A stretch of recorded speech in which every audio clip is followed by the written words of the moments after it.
Hey, welcome to Board with Life News for May 10th. Today I'm going to talk about Dead of Winter Warring Colonies, Seikatsu, Rambo the board game, Chawai, and the Kickstarter for MOA. Let's get to it. Hey, I'm Chris. Welcome to Board with Life News. Up first, Plaid Hat Games has announced Dead of Winter Warring Colonies, which is an expansion for both Dead of Winter the base game or Dead of Winter Long Night if you have either. For those games, it's going to add 15 new survivors, 50 new crossroads cards, 43 new items, and 11 new crisis cards. But the really exciting part of this expansion is you're going to be able to play Warring Colonies if you have both Dead of Winter the base game and Dead of Winter the Long Night. And this means basically it expands the game for up to 11 players. You split into teams of 2, with each team taking over one of the colonies, either Dead of Winter or the Long Night, and fighting with each other for resources and stuff. It's super crazy. It's super hectic. I helped out with a really early playtest of it, but it was really fun and just absolute mayhem to have that many people going at once. So it's a whole new way to play Dead of Winter. It adds a lot of value if you have both Dead of Winter and Dead of Winter the Long Night. So yeah, that's exciting just because it's weird and crazy and hectic, and yeah. So get that if that's interesting to you.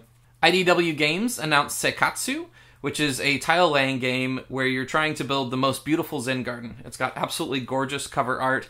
It's continuing this trend that will probably run out soon enough with like the stark white colors with like kind of isolated art on it, but I'm still on board with that trend. So you're trying to build your Zen garden by laying tiles, but you're trying to build the most beautiful Zen garden from your perspective. So you want to lay tiles that like build patterns for you that don't then build patterns in other directions, I guess, I'm assuming. But that seems like a really interesting kind of idea and mechanic for a tile-laying game, in that like your direction matters a whole lot compared to other people. Yeah, it's coming out August 2017, so yeah, get that. Everything Epic announced Rambo the board game. This is going to be a cooperative tactical miniatures game for 1 to 4 players. They describe it as a legacy-like game where you are going to have like new missions that are in envelopes that you unlock, and that gives you new equipment and tactics. Which, that description is not a legacy game. That's a campaign, which has been around for a really long time in board games. So it seems a little bit like they're hopping on the legacy bandwagon, which I don't really care. It's a really technical like split, but I see a whole lot of games describing themselves as legacy games where there's no changing the board, there's no ripping up cards, there's nothing that is actually like your game would be fundamentally the same, just with more content as somebody else's game. So, I don't know. It's just kind of, it's a total weird pet peeve that isn't just on this, it's on kind of all games that are using the legacy term incorrectly. Anyways, in the game, you're going to be able to play as Rambo or other characters in Rambo. So, I imagine it's going to be a lot of people arguing over who gets to play as Rambo, because I don't know any other characters in Rambo.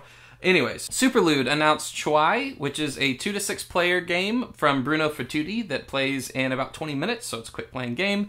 In the game, there's very little information, but apparently your cat's diving into a lagoon trying to find the most delicious fish, so that seems like a fun, kind of silly theme. The art is absolutely gorgeous. Yeah, it's Bruno Fatuti, it's a silly theme, and it plays in about 20 minutes, so I'm on board. This week's Kickstarter is for MOA from Ape Games. This is designed by Martin Wallace. In the game, you are birds of New Zealand that are trying to kind of like fend off the invading mammals that are coming over. So it sounds a little bit like My First Genocide, if you just made those not anamorphic animals but humans. That's a game about colonization, and yeah, it's a lot sadder, but you make them cute animals, you're good to go. It's got beautiful art by Vincent Joubert. How do you say that? Joubert? Yeah, haha, got it. Or I might not have, I don't know. Anyways, he's the same guy that did the art for Martin Wallace's game Via Nebula. I was a big fan of Via Nebula that came out last year, so hopefully they can repeat that team-up success. If that sounds interesting to you, it is $40 right now on Kickstarter. Alright, that's the news for this week. Thanks so much for tuning in. Make sure you subscribe to this channel. Make sure you follow me on social media. I'm at Chris Bryan Games on Instagram and Twitter. And make sure you check out my Patreon, because my Patreon backers are the best people alive. So, this week's question comes from @RecordsHisPlays, and he asked, if your entire collection had to be all the games released in 1 year, what would you choose? What year would you choose? This actually was really hard, and I spent a lot of time looking at a lot of years and kind of like weighing the pros of like my favorite games in this year, but this year had generally better games overall. So I settled on 2015, which I was surprised it was such a recent year. One of the reasons, that was the year of Alexander Pfister, who is one of my favorite designers, and he designed a ton of games that year, like Isle of Skye, one of my favorite games, Broom Service, his kind of new Broom Service came out, Mombasa, so that's a big selling point for me. There were a lot of just solid games that came out that year, Blood Rage, Food Chain Magnate, Voyages of Marco Polo, Discoveries, Through the Ages, New Story of Civilization, Nippon, so a lot of games that I just enjoy. There were also a lot of kind of creative games or like the different games. So I have a lot of like Euro games, and then I have a lot of like, these are interesting games type thing that are just a little bit different and kind of a new thing to throw at the table. They had Mysterium, Codenames, which is I play all the time, Potion Explosion, Catacombs 3rd Edition, so kind of like a different variety of different stuff to hit the table.